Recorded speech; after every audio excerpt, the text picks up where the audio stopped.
നിന്റെ കാമുകി ആ നഴ്സിന്റെ കൂടെയാണ് താമസിക്കുന്നല്ലേ പറഞ്ഞത്? അവളോട് പറഞ്ഞാൽ വല്ല മാർഗമുണ്ടോ? ഞാനും അതാണ് ആലോചിക്കുന്നത്. പക്ഷെ പെട്ടെന്ന് എങ്ങനെ പറയും? അതിന് നീ ഡയമണ്ട്സിന്റെ കാര്യം പറയണ്ട. എടാ ഒന്ന് പതുക്കെ പറയടാ, വല്ലവരും കേട്ടാ നമ്മൾ ആത്താവും. കോപ്പാണ് യവന്മാർക്ക് നമ്മൾ പറയുന്ന പോലെ മനസ്സിലാവൂടാ. അത് ശരിയാണ്, എനിക്ക് ആ ബുദ്ധി പോയില്ല.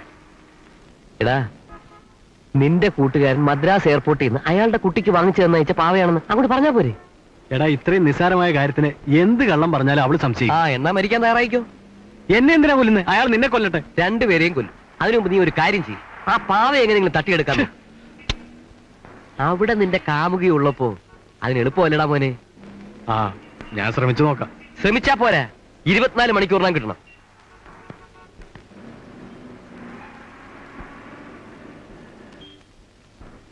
പെട്ടെന്ന് കുറച്ച് കാശുണ്ടാക്കാനുള്ള കൊതി കൊണ്ടാ ഞാനിത് ഏറ്റത്. ഇപ്പൊ എനിക്ക് തന്നെ അത് കൊലക്കേറായി. ഇനിയിപ്പോ എന്ത് ചെയ്യാനാ? ഡോണ്ട് വറി മൈ ഡിയർ, ചെല്ല്, എല്ലാം നടക്കും. എനിക്ക് ഏതായാലും ഇപ്പം പോകാൻ പറ്റില്ല. എന്റെ ഒരു ഫ്രണ്ട് വരുന്നുണ്ട്, എനിക്ക് അവനെ റിസീവ് ചെയ്യാം. എന്നാ ഞാനും കൂടെ വരുന്നു. നിനക്ക് പരിചയപ്പെടാൻ പറ്റിയ ഫ്രണ്ട് അല്ല, ഞാൻ തനിച്ച് വെക്കോളാം. ഞാനൊന്ന് പരിചയപ്പെട്ടാ കുഴപ്പം? വരണ്ടെന്നല്ലേ പറഞ്ഞു? ചെല്ല്. ഇവനെ പരിചയപ്പെട്ട സമയം. അളിയോ, ഫ്രണ്ട് ആണോ കൊണ്ടോ? ചെല്ല്. എനിക്കും ഉണ്ടൊരു ഗേൾ ഫ്രണ്ട്. ഞാനും ഒന്ന് ഇറങ്ങിയിട്ട് വരാം.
കൂടെ പറപ്പേ.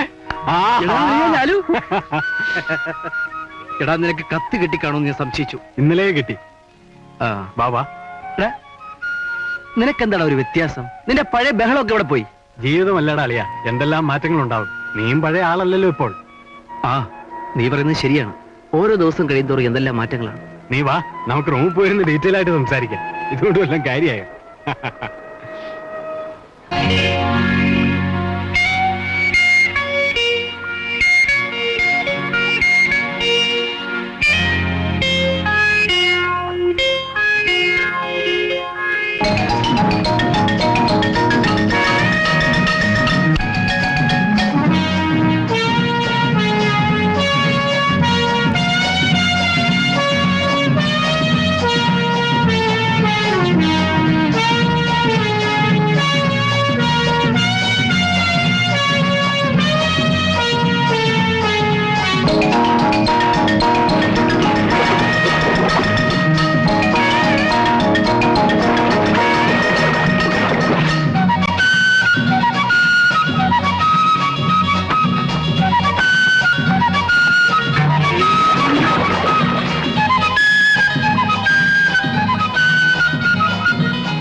Hello, Daisy here.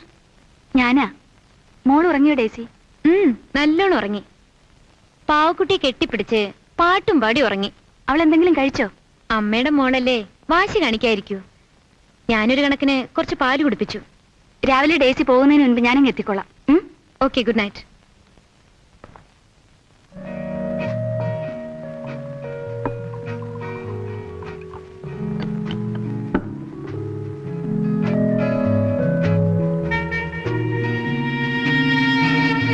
നീ ഭാഗ്യവാനല്ലടാ, പഠിച്ചു മിടുക്കനായി അടുത്ത് തന്നെ അറിയപ്പെടുന്ന ഒരു സ്പെഷ്യലിസ്റ്റുമാണ്. അത് ഭൗതികം.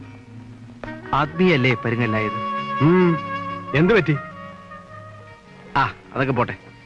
നിന്റെ പഴയ പാർട്ടി ഇപ്പൊ എവിടെയാണ്? ഏത് പാർട്ടി? ഒന്നിനെയും വിശ്വസിക്കാൻ കൊള്ളില്ലടാ. അപ്പൊ നിന്നെ കുറെ വിശ്വസിക്കാം. ആണുങ്ങളെ എന്നും വിശ്വസിക്കാം, പെണ്ണുങ്ങളെ പോലെ തോന്നുമ്പോ കാര്യം മാറില്ല. എന്താ, അവളും കാലം അറിയോ? അവക്ക് പാട്ടുകാരനെ വേണം, എനിക്ക് പാടാനറിയാവും.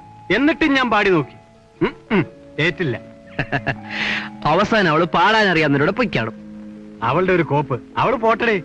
അതിലൊരു ഉഗ്രൻ സാധനത്തിന് എനിക്ക് കിട്ടി. ആരാണ് ആ നിർഭാഗ്യവതി? Daisy, telephone operator, nice girl and very provocative. ഞാനൊന്ന് കാണട്ടെ, എന്നിട്ട് പറയാം. ആളെ കാണിച്ചൊക്കെ തരാം, പക്ഷെ അവസാനം നീ കയറി റിസർച്ച് നടത്തരുത്. ചിരിക്കാൻ പറഞ്ഞല്ല, കാര്യമായിട്ട് പറഞ്ഞ. ശരി, നിന്റെ പുതിയ പ്രേമത്തിന്റെ സാഫല്യത്തിന് വേണ്ടി cheers. Thank you and cheers.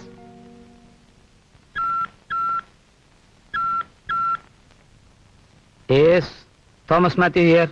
ഞാനാ സാർ, മോഹനചന്ദ്രൻ. ആരെ? മോഹനോ? നീ എപ്പോ വന്നു? ഞാൻ രാവിലെ വന്നു. I was waiting for you. ആ, നീ ഇപ്പൊ എവിടുന്നാ വിളിക്കുന്നേ? എന്റെ ഫ്രണ്ടിന്റെ വീട്ടിൽ നിന്നാ. നീ എന്താ ഇങ്ങോട്ട് വരാഞ്ഞത്? ഞാൻ ഇവിടെ ഫ്രണ്ടിന്റെ കൂടെ താമസിക്കാമെന്ന് കരുതി. നോ നോ നോ, അത് പറ്റില്ല. നിനക്ക് ഇവിടെ എന്റെ കൂടെ താമസിക്കാം.